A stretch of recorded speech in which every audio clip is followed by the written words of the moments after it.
banyak kan orang-orang anak-anak yang broken home tuh kayak begitu. Di luaran mereka bahagia, tapi begitu balik ke rumah kayak neraka, Mas. Iya. Kayak neraka. 1, 2, 3, 4. Ambillah makna dari setiap cerita. Bray. Assalamualaikum warahmatullahi wabarakatuh. Berjumpa lagi bersama saya Nur Bukhari, masih tetap di channel Kalamul Bashar. Di podcast kali ini saya ditemani oleh teman saya, kebetulan baru kenal mungkin ya Bang ya. Iya. Ya, saya ditemani oleh Mang Ari.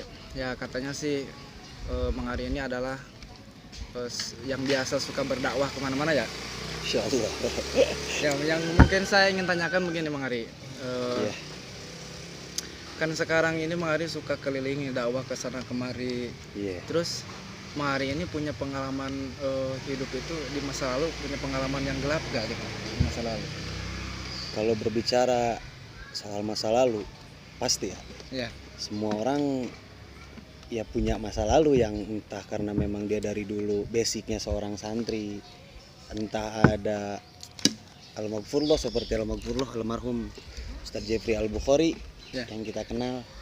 Beliau dulu adalah seorang geng motor, tetapi di akhir-akhir masa hidupnya Masya Allah pasti punya masa lalu yang saat itu mungkin saya berada di titik dimana saya merasa gimana ya, bisa disebut titik hitam gitu. Seperti itu mungkin Bang. Ya sebetulnya sih mungkin kalau saya tanyakan Bang Ari masa lalunya kayak gimana, mungkin saya juga punya ya masa lalu kayak ya mungkin tidak enak untuk dikisahkan mungkin ya. Iya. Terus selama di zona hitam itu Bang Ari itu ada yang suka nasehatin nggak? Pasti ada yang suka nasehatin, yang bisa disebut mengingatkan lah ya. Iya. Mengingatkan untuk apaan sih lu kayak begitu terus, lu gak mau rubah emang. Ada yang seperti itu. Ya yang biasa-biasa saja, ada yang memang karena lingkungan sih. Sebenarnya dari lingkungan. Karena 80% seseorang pola pikirnya, pemikirannya, entah cara dia berbicara, cara dia berperilaku, bergaul ya 80% dibentuk dari lingkungan lah. Ya. Menurut saya.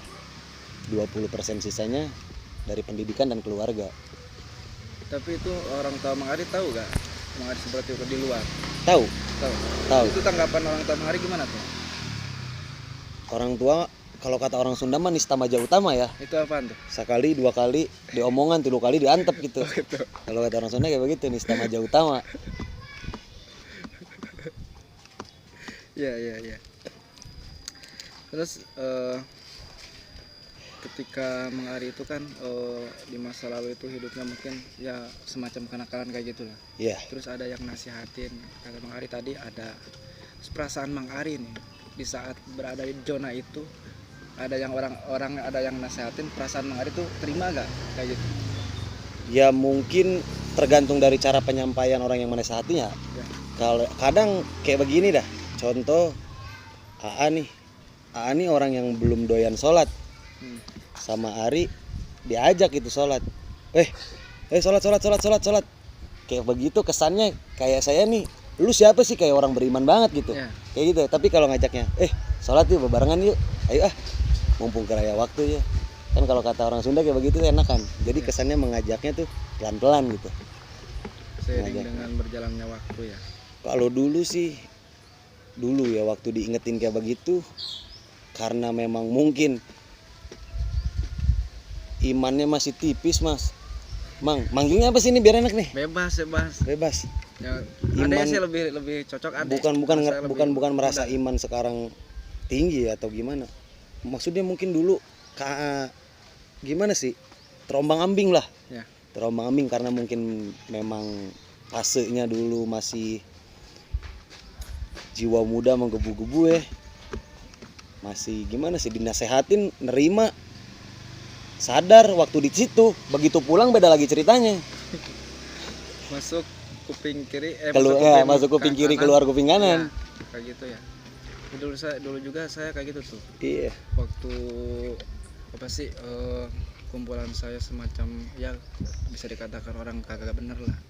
kemudian ada teman saya mungkin pada saat itu dia ada di fase kesolehan lah, jadi lihat saya minum-minum kayak gitu tuh, dikatain gitu, apaan sih lu kayak gitu, agak bener lu ahli neraka.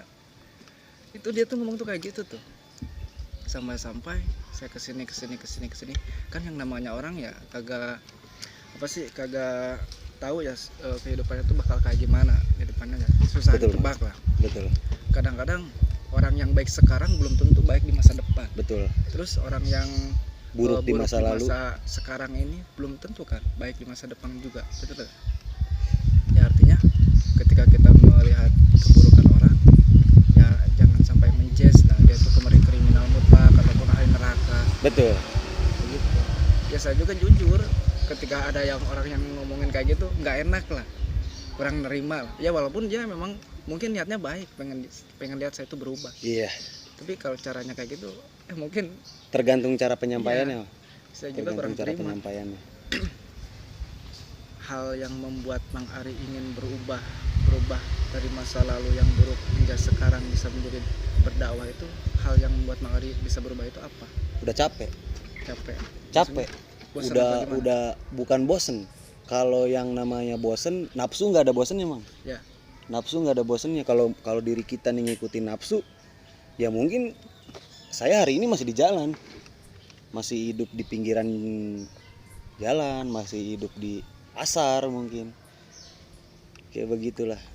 Intinya ngerasa capek, ngerasa gimana ya, masa sih gua harus gini terus. Dan memang ada satu kejadian yang buat saya tuh bener-bener udahlah, gua rasanya nih udah cukup gitu. Ngapain sih gini terus gitu, gua udah cukup nih. Gua ada di fase dimana gua ibarat kata dulu kayak begini, Mang. Jangankan sholat 5 waktu, Jumatan yang seminggu sekali itu bisa kehitung sebulan, paling absen ke masjid sebulan sekali deh. Dulu ya. Dulu, masya Allah. Tetapi Allah nih ngasih hidayah ke orang yang disayangnya nih. Allah ngasih hidayah ke hambanya, nggak pilih-pilih ternyata. Di balik Allah ngasih ujian ke kita, di balik Allah ngasih cobaan ke kita, pasti ada hikmah, ada hidayah yang bikin kita nih kayak sadar gitu, Allah tuh sayang sama kita sebenarnya. Ada sentuhan-sentuhan dalam hati. Iya. Mungkin. Tapi itu ada orang nggak yang mengajak Mang Ari itu sampai yang Mang Ari bisa berubah kayak gitu? Nggak ada. Jadi berarti itu tumbuh dari diri Mang Ari sendiri. Saya nazar Gimana? Saya nazar. Jadi ada satu kejadian di masa lalu, awalnya kayak begini, Kang. Saya ada di titik dimana saya, gimana ya, bisa disebut saya ada di zaman jahiliyah lah. Saya ada di zaman jahiliyah gitu. Kejadian waktu saya kelas 4 SD. Kelas 4 SD itu keadaan keluarga lagi digoncang. Saya nih lahir dari keluarga broken home. Lahir dari keluarga broken home. Yang saya tadi bilang tadi, bahwa pola pikir seseorang, cara pemikiran seseorang, tingkah laku seseorang, cara bersikap seseorang itu dibentuk dari lingkungan. 80%, 10%. Ini menurut survei saya ya. 10% dari keluarga, 10%-nya dari pendidikan. Cara berpikir, cara bersikap seseorang. Awal saya mengalami mental, tekanan batin itu kelas 4 SD. Mulai serasa gimana, harusnya di usia saya yang segitu saya dunia bermain, tetapi yang di pikiran saya tuh satu, masa sih keluarga gue mau gini terus. Sampai kelas 5 SD itu ya, kurang lebih kelas 5 SD orang tua saya pisah. Di situ mah hancur bener-bener pikiran, bener-bener saya diuji pikiran, mental.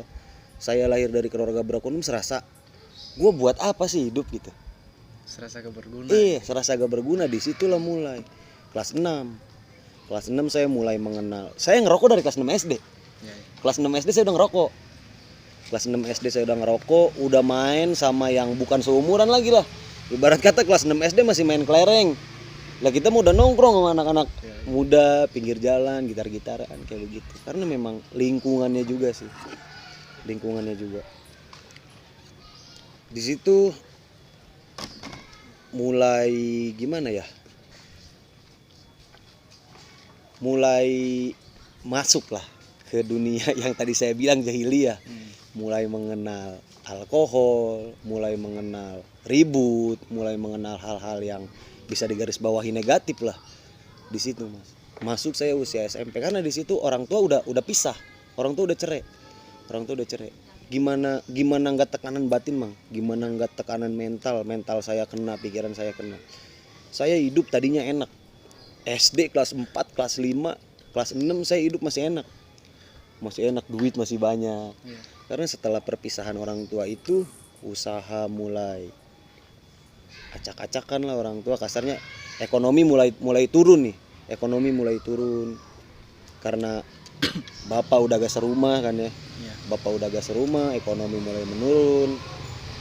Di situ mulai nih kelas 6 SMP mulai diuji dengan materi. Jujur hati kecil gimana ya, nangis. Saya tuh tipikal orang yang ceria. Bahkan kalau saya nongkrong, kalau nggak ada saya tuh orang bilang nggak asik, ceria. Tapi di sisi lain mang, kalau lagi sendiri ngerasain kesedihannya, kesepiannya itu luar biasa. Kebanyakan orang-orang anak-anak yang broken home tuh kayak gitu. Di luaran mereka bahagia, tapi begitu balik ke rumah kayak neraka mas. Kayak neraka. Gua di rumah mau ngapain sih? Juga pemikiran tuh dulu kayak begini. Gua hidup juga mau apa sih? Orang tua gua udah pisah gitu. Itu Sampai sekarang. Artinya sekarang tinggal sama siapa? Sekarang ya saya sendiri. Orang tua semua udah nikah lagi. Ibu udah nikah lagi, bapak udah nikah lagi semuanya. Dulu awal SMP, di situ mulai mengenal pergaulan negatif lah saya. Berkecimpung dengan ya keributan, alkohol. Karena memang masa-masa seperti itu tuh lagi gimana ya? Lagi nyari jati diri kita loh. Gue pengen dikenal nih sama orang banyak gitu. Gue pengen dikenal sama orang banyak. Gue pengen orang nih takut sama gue. Masa-masa di saat SMP tuh kayak begitu biasanya. Punya pengaruh biar Iya. Biar kayak kesannya gimana ya? Ini gue nih orang nomor 1 di sini gitu. Jati diri gue. Gitulah, pengen nyari jati diri lah. Benar, saya juga sama ngerasain kayak gitu tuh waktu sekolah kayak gitu. Pengennya tuh ngaruh kan kalau di sekolah kalau punya nama itu dihargain ya. Iya, kalau di sekolah punya nama dihargain. Betul, dihargain sama siapapun. Jangankan di kelas, ke kelas pun kalau kita ngaruh itu pasti dihargain lah kalau kita punya pengaruh. Apalagi kalau soal ini ya, cewek tuh kayak. Ya, pasti zaman kita mau punya muka jelek pun cewek tuh pada suka kalau iya, kita zaman dulu tuh asal punya nama ya, dulu.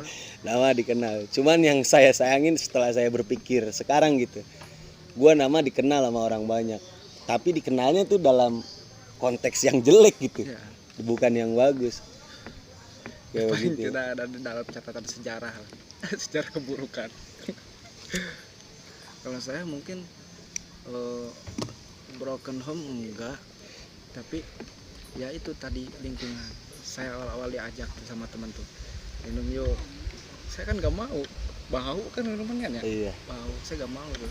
Tapi saya tuh penasaran, kan laki-laki tuh jiwanya penasaran.